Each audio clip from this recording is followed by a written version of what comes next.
Hi, I'm Randy Hollenbeck, and this is the Music Roundtable.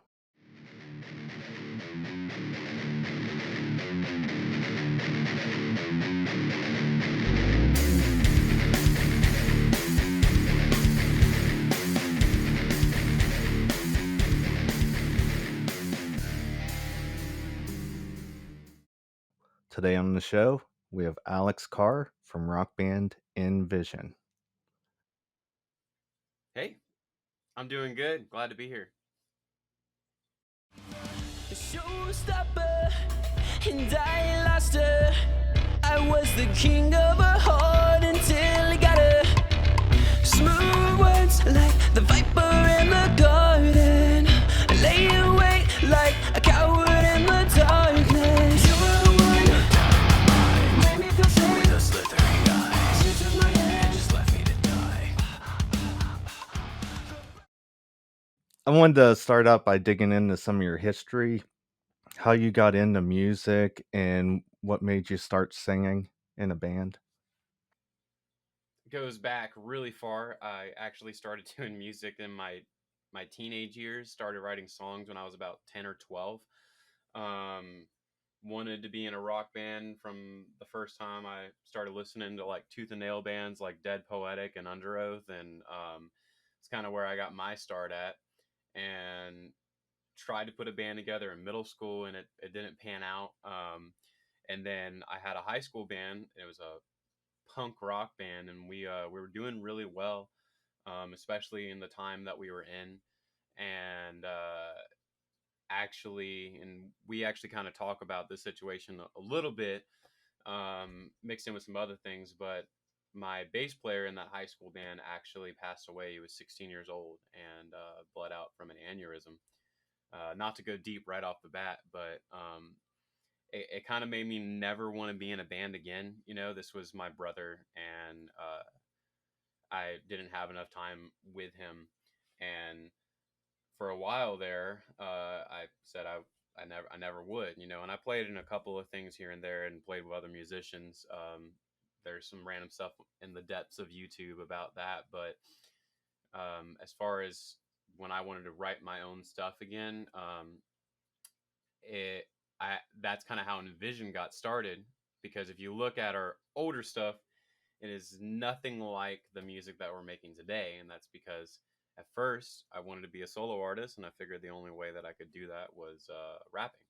And that was almost a protective measure around myself, you know, so I wouldn't get close to people and have that loss happen again. So I did that for 3.5 years by myself, and then I met Nate, and Nate joined the team with me, and we got She Said back from the studio, and we were like, man, this is way too rad. Like we got to find a band and put it together, and fast forward 2 years later, and we just played CPR Fest with Three Doors Down, Seether, and a bunch of other amazing acts. So it's definitely been quite the ride. Could you tell me about some of your musical influences? For sure. So I mentioned like Tooth and Nail bands like Dead Poetic and Under Oath, and for me personally, it was a lot in that same vein. Bands like The Devil Wears Prada and Attack Attack, and um, I was definitely I would call myself a hardcore kid.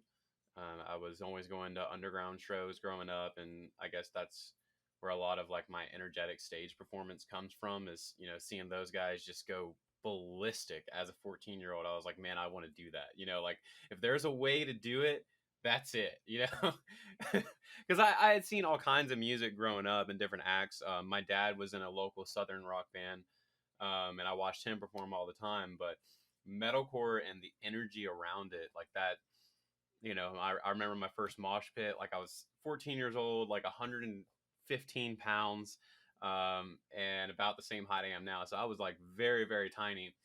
And I pushed this dude, and he just turned around. He looks me up and down and just picks me up like this, like I'm just horizontal in the air, and just slams me on my hip.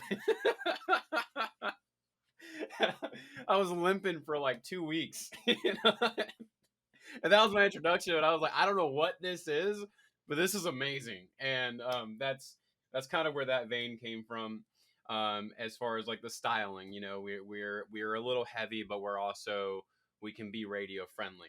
The lyrical content comes from bands like Between the Trees, which they were not as well known as some other bands, but God, this guy's just the way that he writes songs is so poetic and beautiful. And I was like, you know, if I'm gonna write music, I want it to be like that, where it's cryptic but clear, if that makes sense.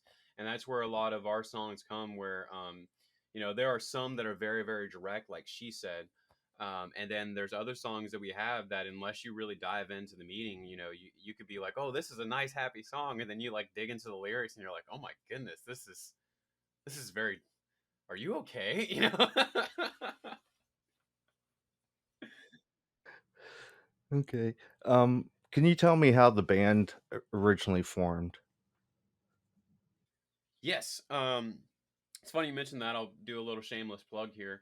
On our YouTube channel, we are actually right now doing a spin-off of Drunk History, because I love that TV show.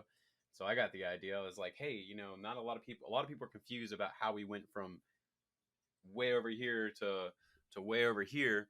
So we're doing a little spin-off of that called The Drunk History of NVision. And we actually, you know, if you got about an hour and a half of your time, we're all the way to Phil now, who's our bass player, because they all joined at different times. Um, but basically, I was playing local shows, and I'd always been a rocker. So my rap music was kind of like rock, rap, EDM. It was kind of all over the place. And I was trying to play with local rock bands. At the time, I was living an hour and a half away, and I was driving to where I'm at now and playing shows with the local scene here. Just whoever I could play with. I was just like, I don't care how big, how small, what genre they're in. Like, let me just get on a show. One of the bands that I played with was called Jupiter Pilot, and I was good friends with them. They were some really cool guys, and we played a couple. I think we played like 3 or 4 shows together over a span of 6 months. And they were just like, this guy's kind of weird, and you know, his music's like out there, but he's super cool.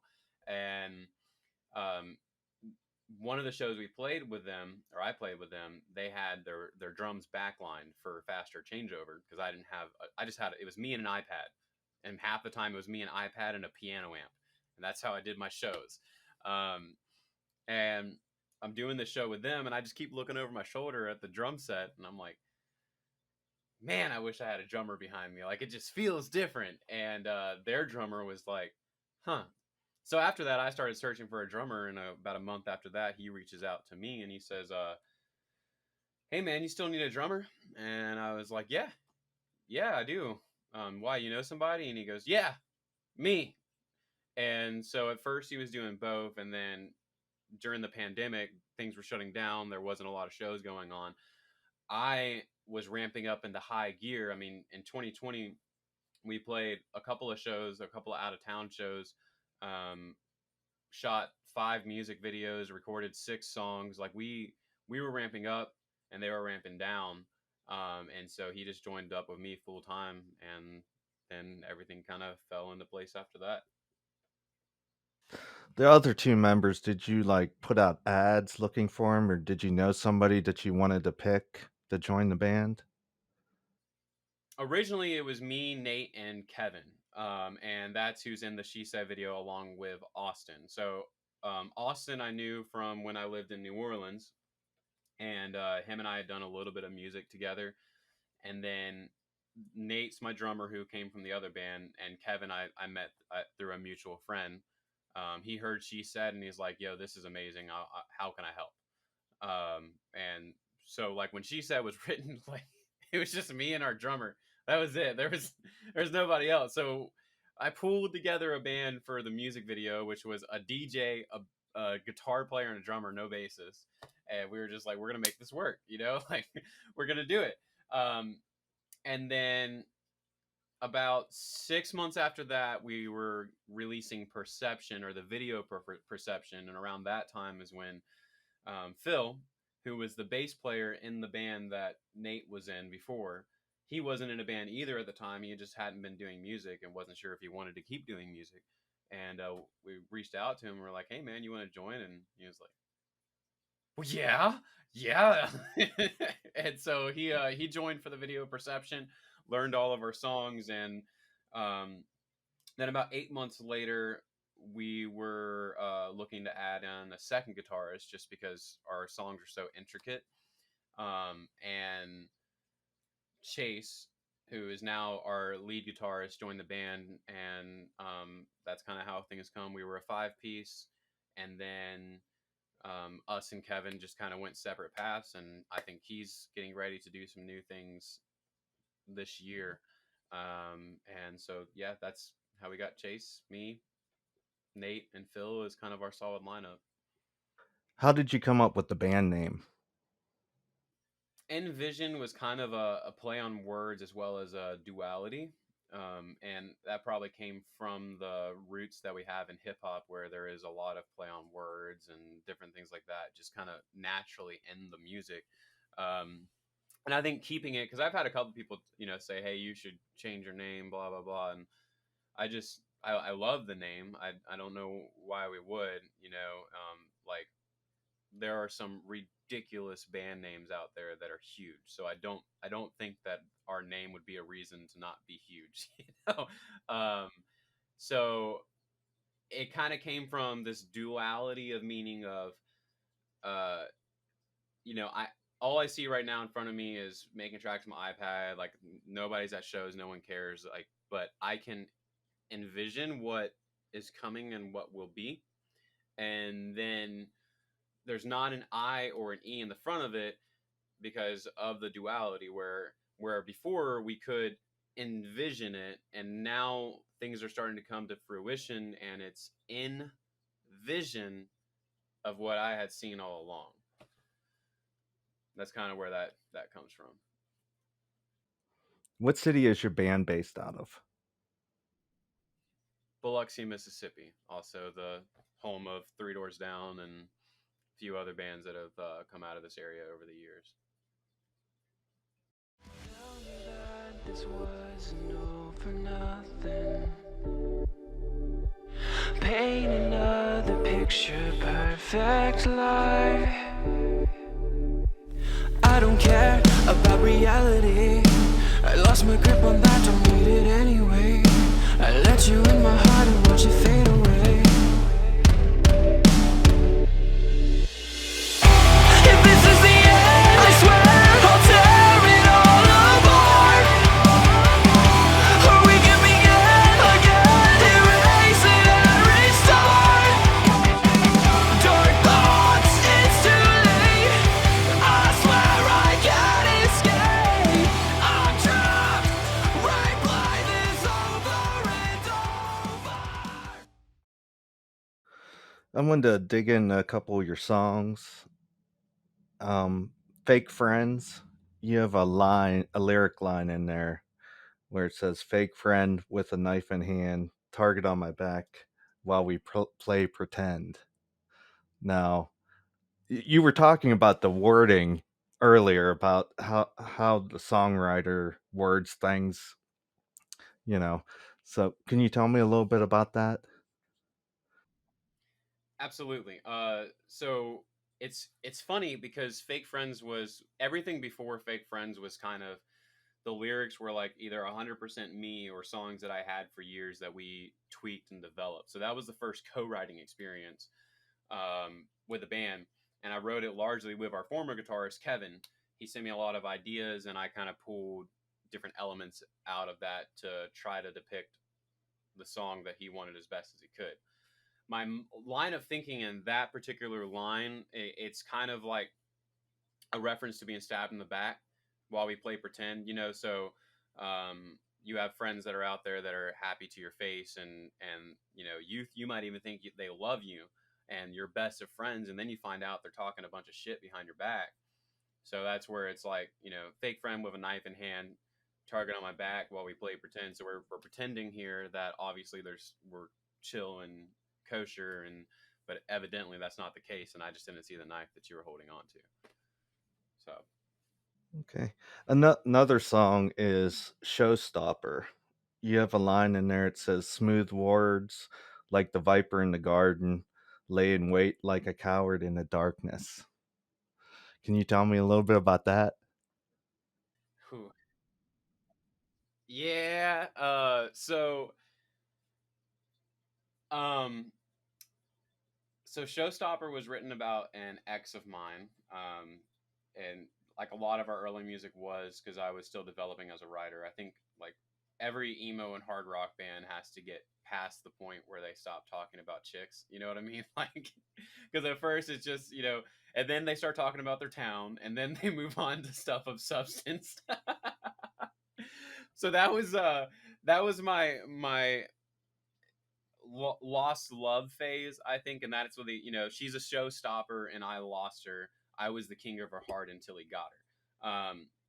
So the smooth words like a viper in the garden, lay in wait like a coward in the darkness. The actual situation that happened, that song was written about, is I was working a lot at that time, and the girl that I was with got a job, and there was this guy that was just like using our stressed relationship and the fact that I wasn't around to kind of sneak in the darkness. It's also a biblical reference as well, where, Adam and Eve, where Eve is taken by surprise by the serpent, and whenever her husband is not around to help shield her from I guess prying words, deceptive words, is when the snake strikes. And I was pulling the similarities here, that you're just a coward, you're pathetic, that you would never have these kind of type of conversations in front of my face, but you'll happily do it when I'm not around and you're safe. Yeah, it's kind of like they're manipulating them. Yes, for sure. And I, look, there's might have been a little bit of some dually sided manipulation going on there. But what's important to me, and this goes, I have several songs that I've written about a lot of exes, and some of them sound pretty nasty, and some really sharp, edge, tongue-in-cheek kind of lines in there. Regardless of how I felt when I wrote them or what I went through, I do want to say, if any of them see this interview or any of our interviews, like I want them to know, like, regardless of where I was at there, like at this point in my life, I wish all of them well. Like, we didn't work out. Some of us ended on good terms. Some of us ended on horrible terms. But at the end of the day, is I think that each one of them deserve happiness and love and care. And I hope that wherever that is in life, that they find that. But there are a few songs that we've written that are very tongue in cheek. You had a Kickstarter campaign going on, and you got a new album coming out. You're like in the studio right now working on that. Can you tell us some more about that? Absolutely. And we just released a studio update on our YouTube channel as well. That just kind of went through some of the recording process, and just some fun. We're a bunch of goofy dudes. Like, we have this, all of our pictures, we look super serious. And I think for a while we were trying to maintain this image that we're these super serious rock stars, and we're just like, man, we're all goofy as hell. Like, there's no reason to try to, come up with some persona that we're not. And so this year, actually, the Kickstarter is really what started that. Is we were doing these skits for the Kickstarter, raising awareness and just having fun with it. And that started to really pull our own real life personalities out, which I think was very helpful. Like, I would rather get big because of who I am than because of who I think I need to be. Um, if I got big at all, and at any point. So the EP is our self-titled, and there's actually a lot. I don't want to. I don't want to reveal too much, but this was my first EP right here. I don't know if you can see that very well, but it's Reflections of a Broken Soul, and there's like this mannequin in it, right? And then if you look at the artwork for the second one, there's a mannequin, another mannequin, but it's like doing the almost Thanos effect and fading away. And then, there's me. That's a picture of me. It's just my beard was longer and I had dark hair at the time it was drawn. And this third one is, it has a couple of things involved in the artwork as well as in the themes of it, that the content is heavier, it's more mature. both lyrically and musically. We have grown a lot as a band. This was also the first record that were put out that I'm co-writing with other people and not just spearheading all the songs myself.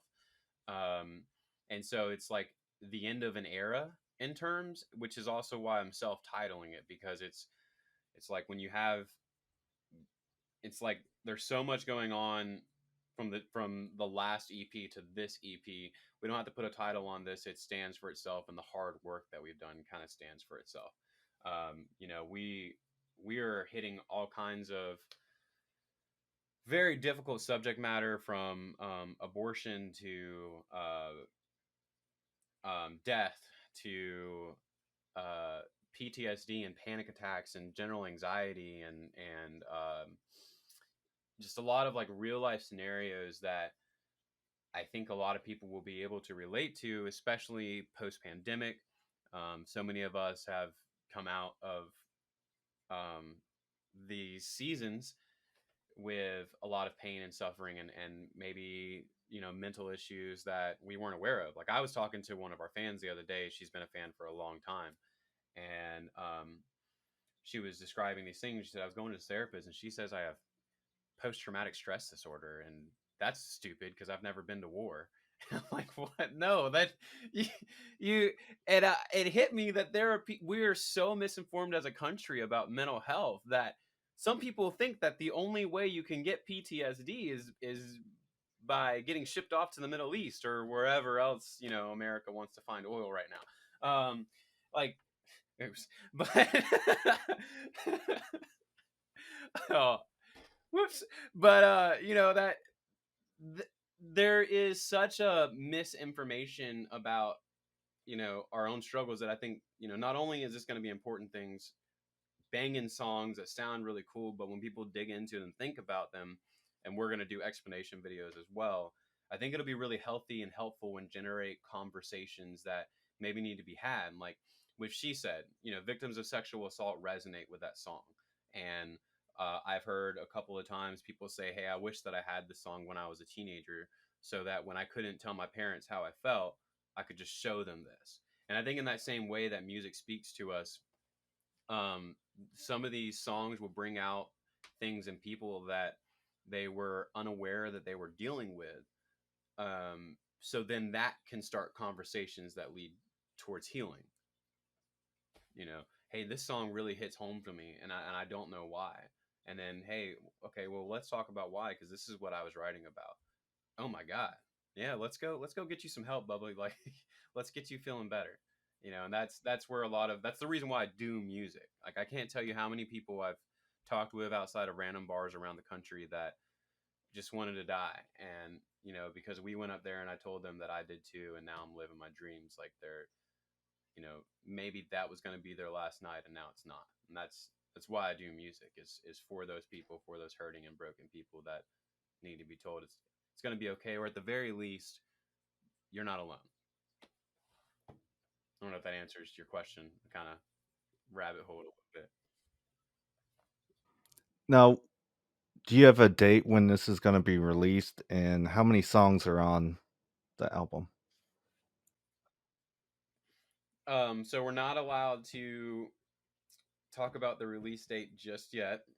I know we are shooting for a July release. On our Kickstarter, we had said May, and ultimately, just life kind of happened. All of us work full-time jobs. We work at least 40 hours a week, so getting to the studio at times was a little difficult. Which, if you're doing a proper release, you can't just get the mixes back and send it off that Friday. So because of that, things are gonna get pushed out. We want to do another single. We'll have a video that we're shooting in like 2 weeks that'll accompany that single. So we'll be announcing the new single very soon. Songs, we're still undecided, because we might wrap in some of our singles, like Fake Friends in the End, that were not on an album, but don't necessarily fit in with the theme. Well, I guess Fake Friends does, and The End, to an extent. Those are up in the air. So how many tracks, we're still kind of discussing. But I know there are at least 5 new tracks that are going to be dropping on this record. Um, and then it's either going to be a minimum of a 7 track EP, potentially up to 9. So good 30 to 40 minutes.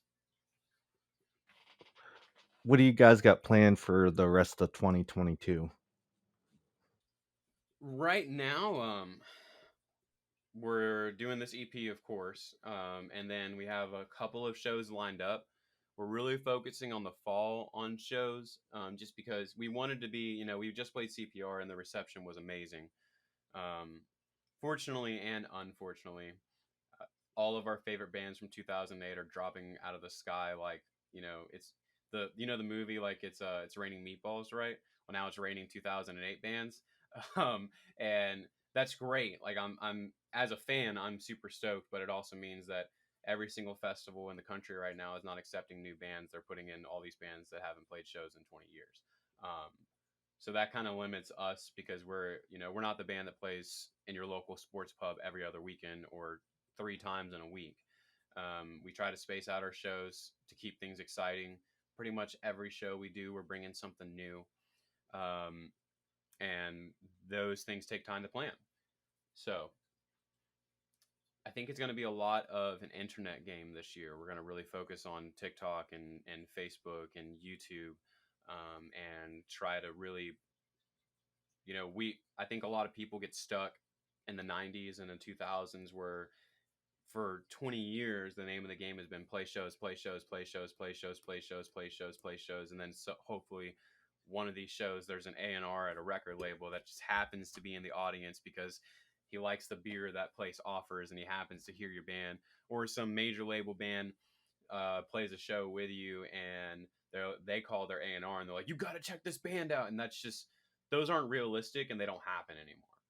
The A&R guys sit in a cubicle and watch music videos on YouTube and see what pops up, and that's how a lot of that discovery goes. Plus, a lot of like label money right now is tied up in re-signing bands that haven't played shows in 15 years, um, because it's a numbers game and it's a money game, and I can't blame them for, especially like if we really wanted to go into it, like Spotify almost crashing the music industry and Napster in like 2010. So there's a lot of record labels that if they did survive, they've been cutting scraps, and now they can sign a bunch of bands and make that money back quick because people want new products from these bands. So I get that. Okay, 2022. Let me get on track. Our attack plan is going to come away from just relentlessly playing shows 12 hours away, 15 hours away, 20 hours away, to really focusing on online presence and growing our fan base there organically, so that when things are not so saturated as are right now, we can be ready. A couple of music videos, some TikTok exclusive releases, some YouTube exclusive releases, and podcasts, interviews, those kind of things like this. How can we get a hold of you? Facebook, Instagram, Twitter? Everywhere we are at is NVision, and all of the major social platforms. It's just .com/NVision228. That's our website too. NVision228.com, Facebook.com/NVision228, Instagram, Twitter, TikTok, all of them. It's that's our handle. That's all the questions I have. Thanks for coming on the show today. Is there anything else you'd like to add? I thank you for having me out. I know we got to have a couple of laughs, and that was enjoyable. Definitely appreciate the time you are taking to do this and invest in the music scene. So thank you for that and for the opportunity.